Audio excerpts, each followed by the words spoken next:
So guys, good morning sa inyong lahat, no? So today is Saturday, February 1, 2025. As usual guys, nagbigay lang ako ng short vlog bago ako mamalengke ngayon, no? So after neto, right after this short vlog, then ako ay mamamalengke na guys. Okay? So anyway guys, nagbigay lang ako ng short vlog. Hopefully na sana panoorin ninyo at magbigay ng konting aral sa inyo guys, no? About dito sa ibibigay ko na short vlog. Actually, merong nag-comment lang sa akin at nag-request lang sa akin guys na ang sabi, paki-define ko raw yung tinatawag na hold-upper at mahihiyain, no? So, napaka-complicated na katanungan. Hold-upper at saka yung mahihiyain. Okay? So, actually guys, alam naman natin sa ating lahat, pag pinag-usapan ay hold-upper, alam natin na ito ay isang hindi tamang gawain, no? So, meaning to say, ito yung hold-upper na tinatawag na kung saan sila ay nang-hold up ng mga tao na siguro baka nagipit, no? O nagipit o kaya guys, ito yung tinatawag na gawain na talaga. Okay? Kasi guys, pag sinabing hold-upper, narinig mo yan, definitely guys, ang hold-upper ay handang pumatay at handa silang mamatay, no? Dalawa lang yan. So ready silang mamatay, ready silang pumatay. So pag sinabi naman ready pumatay guys, ito yung mga bagay na hino-hold up nila guys na nanlalaban. Okay? Kapag nanlaban ka at napansin nila na ikakapahamak din nila, siyempre sila, ang motive nila niyan ay pera lang talaga, pero kung nanlaban tayo guys, definitely, gagawa sila ng tinatawag na drastic move, no? O kaya yung tinatawag na talagang hindi ka ibig-ibig na pangyayari na pwedeng mangyari sa atin. Pwede tayong masaktan, masugatan, o tinatawag na pwede tayong kitilin ang buhay natin nila kung tayo ay manlaban. Okay? Ngayon guys, may mga anggulo naman ang hold-upper na kapag ikaw ay hinold up, definitely, ang motive nila is just to get yung tinatawag na ano yung pag-aari mo sa katawan mo, no? Ano ba to? Meron kang pera na itatabi dyan, may mga alahas, serilo, kung ano man pwede nilang makuha guys, no? Ganun ang hold-upper. Kasi guys, actually, sila naman pag binigay mo naman lahat ng kung ano yung hawak mo sa ngayon, definitely i-release ka naman ng maayos, hindi ka naman nila sasaktan. Wag lang guys na tinatawag na manlaban tayo, no? Definitely, pag nanlaban tayo guys, talaga may mangyayari, no? It's either sila ang masaktan o tayo ang masaktan guys. Okay? Kaya guys, actually, yung nag-comment sa akin guys, yung sinabi nga, i-define ko kung ano ba yung pagkakaiba ng hold-upper at saka mahihiyain. Kasi actually guys, sa akin lang palagay. Kasi recently, diyan sa sa area namin dito sa Paseo, sa Makati, meron na balita talaga na meron talagang tinatawag na hold-upan na nangyari, no? So ibig sabihin, meron talagang hold-upan na nangyari na kung saan talagang medyo lumalaganap na. Kaya guys, masasabi ko lang sa inyo, ingat-ingat lang. Alam naman natin guys, ang Makati is isa sa tinatawag na class area, no? So hindi naman pala pinipili kung class area ka. Basta ang tinatawag na mga sakuna o mga tinatawag na di magandang pangyayari na nangyayari, no? Katulad ng hold-upan, walang pinipiling lugar, no? At hindi lang naman to guys sa sinasabi nating crowded area, maaring mangyari rin doon sa mga katulad ng Makati. Kaya gusto ko lang guys magbigay ng update sa inyo, mag-ingat-ingat kayo, be careful talaga, tignan nyo kung sino yung katabi nyo, kung sino yung kasalubong ninyo, no? medyo wag muna tayo magtiwala at iba kasi ang panahon, no? Kaya guys, nagbigay sa amin ng instruction coming from GA, no? General Affairs, na ang advice sa email is mag-ingat nga kami at kinakailangan kung kami ay lalabas, dapat may kasama, no? Ayun yung binibigay sa amin na instruction. Actually guys, diyan sa Makati, no? Dumarating kasi sa punto guys, diyan sa Makati, pag after office hour, may mga time na ako ay namimili na, hindi naman, no? Kasi pag sinabing namimili, maraming bumibili, no? Bumibili lang ako ng pandesal kasi masarap doon sa Fortune yung pandesal, guys. Ngayon, ang ginagawa ko, talagang sinasadya ko na bibili ako ng pandesal at i-divide ko sa into 2, no? So ibig sabihin, 2 supot gagawin ko. Bibili ako ng isang supot, bibili ako ng isang supot. Kasi ang iniisip ko guys, sabi nga nila, mag-ingat ka sa hold-upper. Okay? Kasi 2 supot to guys.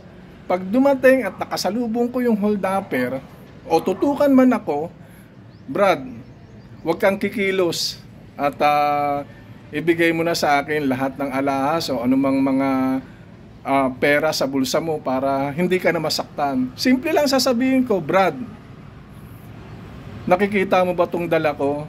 Etong pandesal na dala ko na 2 supot, nilaan ko talaga to, Brad, para sa'yo. Yung isa para sa'yo yan, Brad. Kasi alam ko may pangangailangan ka, may pangangailangan din ako. Pero pagdating sa usaping pera, Brad, pasensya ka na, hindi ko talaga, wala akong maibibigay sa'yo, Brad. Ipakita mo yung pera mo. Ngayon, kung may pera ka naman na nakita niya na marami, siyempre gawa ka ng paraan o magdahilan ka guys na isabihin mo lang, ito, pambili ng gamot ng anak ko, o ito, pang tuition ng anak ko, pambayad ko sa bahay, sa monthly, o kaya naman ito ay may paglalaanan ako o may paggagastusan ako. Actually guys, ang hold-upper it's either maniwala sa'yo o hindi. 2 lang naman yan guys Ngayon, kung maniwala sa'yo, definitely, hindi naman papayag yan na walang makukuha sa'yo. So, for sure, may kukunin talaga yan sa'yo guys. Kaya, siguro sa ganon, ilatag mo lang, it's either kunin niya lahat, pag kinuha niya lahat, wala tayong magagawa, hindi naman tayo pwede manlaban. Kasi, ang hold-upper guys, lagi niyong tandaan, ayan, ang motive lang talaga niyan, kunin lang talaga, hold-upin ka, kunin yung anong pag-aari mo sa ngayon, no? Na nakakabit sa katawan mo. Pero hindi naman nila motive na ikaw ay saktan, patayin, hindi 'yon. Ganun lang 'yon. Huwag ka lang manlaban, no? Kaya nga yung pera na nakita nila na binanggit mo sa kanila na may paglalaanan ka, 2 lang 'yan. Walang itira sa iyo o maawa sa iyo, may itira sa iyo. Ganun lang 'yon. Kaya guys, etong mga hold-upper, hindi naman natin masasabi na Actually, may mga iilan dyan guys, ito ay mga edukado na pinasok nila yung trabahong ganito dahil nga sa pangangailangan o gipit talaga sila. Gusto nila magkaroon ng instant money. Ayun yung guys. Kaya sa atin lang guys, ingat lang talaga. Ingat tayo doon sa mga nasasalubong natin o yung mga tinatawag na katabi natin. Dapat maging mapagmagtiyag tayo, no? Lagi natin isipin na huwag tayo kaagad magtitiwala. Kung nakita natin nakapustura, nakakorbata, naka-long sleeve, kala mo edukado o edukada. Hindi yun guys. Hindi tinitignan sa tao yung pandamit, no? O yung panlabas na kaanyuan. Hindi mo pwede i-judge. Kaya guys, talagang super ingat tayo guys. Kasi napakahirap ng panahon ngayon. Akalain mo, Paseo de Rojas, Makati, no? Corner Perea Street. Diyan sa amin sa Makati. So, ilang beses na guys, na nagkakaroon ng tinatawag na hold-upan. So, awa ng Diyos, wala naman napabalita na nasaktan o may nasawi, no? So, ayun lang talaga, ingat lang talaga. So ganun talaga yung holdupper na sinasabi natin. Sila ay handang pumatay at mamatay, no? Ayun ang ano nila. Ngayon, doon naman tayo guys, ano ba yung tatawag na mahiyain? Actually guys, iko-connect ko lang doon sa sinasabi na holdupper, no? Yung mahiyain guys, ito yung ugali ng isang tao. Naka-build-in yan sa atin, no? Naka-build-in na yan. Kasi sabihin na natin na mahiyain. Ano ba yung mahiyain guys? Siyempre, ikaw yung tinatawag na parang konting bagay, nahihiya ka na. Nahihiya ka na. Kasi ayun na naka-built-in na sa'yo Ganito yan guys. Kung sa holdupper, ikukumpara natin yan, ang mahiyain, kapag ikaw ay inutangan ng mahiyain, halimbawa ako, mahiyain ako, inutangan kita, marami akong mga sad story na kesyo, please lang, kailangan ko ng pera, pagdating ng sweldo, ibigay ko sa'yo, kasi talagang meron ng cut-off time na dapat maibigay ko, o tuition ng anak ko, o bayad ng monthly billing ko, puputulan na ako ng kuryente o tubig. So, siyempre ikaw, no, doon sa tao na sinasabihan ko, kasi mahihain nga ako then pinautang ako kasi nga nagtrust sa akin, kasi okay yan, mahihain naman yan, tsaka for sure magbabayad yan. Di pinautang ngayon ako, so kinuha ko, di tuwan-tuwa na ako, makakabayad na ako. So todo yung pasasalamat ko guys, doon sa tinatawag na nagpahiram sa akin. Ngayon, ang problema guys, katulad ng binanggit ko kanina, ako ay mahihain. No, guys, mahihain ako. Ibig sabihin, mahihain ako magbayad. Paano yan? Dumating sa punto na nagkaroon na ako ng sweldo, dumating na yung 15-30 na tinatawag. Ngayon, hawak ko yung pera guys. Nakikita ko yung tao na inutangan ko, pero nahihiya ako magbayad. Bakit? Iniisip ko, hindi pa naman ako sinisingil nakakahiya. So ibig sabihin, ayun ang pagkakaiba ng holdupper at saka mahiyain. Kasi guys, ang holdupper, sabi nga nila, pag binigay mo yung pera mo, hindi ka masasaktan. No? Hindi ka masasaktan, i-release ka niyan. Pero doon guys, sa taong mahiyain magbayad, pag nirelease mo ang pera mo sa kanya, sabi nga nila, unti-unti kang masasaktan, unti-unti kang papatayin. Kaya nga, killing, sabi, di ba, killing you softly, no? So, ibig sabihin, unti-unti kanyang papatayin. Saan? Kasi nga, the more na nagkikita kayo, na may utang sa sayo, dinadaan-daanan ka na lang yan. Ngayon, pag inano mo, sinabihan mo, kamusta Brad, kamusta sis, yung napag-usapan natin, nako, siyempre, mahihain siya, ay, pasensya ka na, nahiya ako sa'yo, talagang nagkaroon ng abirya, ganon. So, ibig sabihin nun, pinapatay ka unti-unti, unlike dun sa holdupper, one time ka lang masaktan, mawala ang pera mo, sa isang linggo, matapos na yan, mawala na yan, makalimutan mo. Pero dun sa mahihain guys, maniwala ka sa akin, unti-unti kang papatayin sa yamot, no? Sa yamot yun Sana dun sa mga super mahihain, sorry. Hindi ko kayo pinapatunguhan dito, hindi. Kasi ito yung tinatawag na ano ba yung pagkakaiba ng tinatawag na holdupper at saka mahihain. So, kasi ito yung mahihain, kumbaga nilink ko lang doon sa holdupper, pero maraming mahihain talaga na super bait talaga, na okay talaga. Kumbaga gusto ko lang i-connect yung mahihain at saka doon sa tinatawag na holdupper para lang matugunan ko yung katanungan nung nag-comment sa akin, no? Sana sa pagko-comment ko, sa ganitong pagko-comment ko, sana sa ganitong pagsagot ko ng komento mo, sana nagbigay aral sa iyo, no? Pero wag mong bigyan ng malalim na dahilan ang tinatawag na mahiyain. Kumbaga, idea ko lang yon pertaining sa mga utangan, no? Kasi mahiyain sila, maaring posible na mahiyain din sila magbayad, no?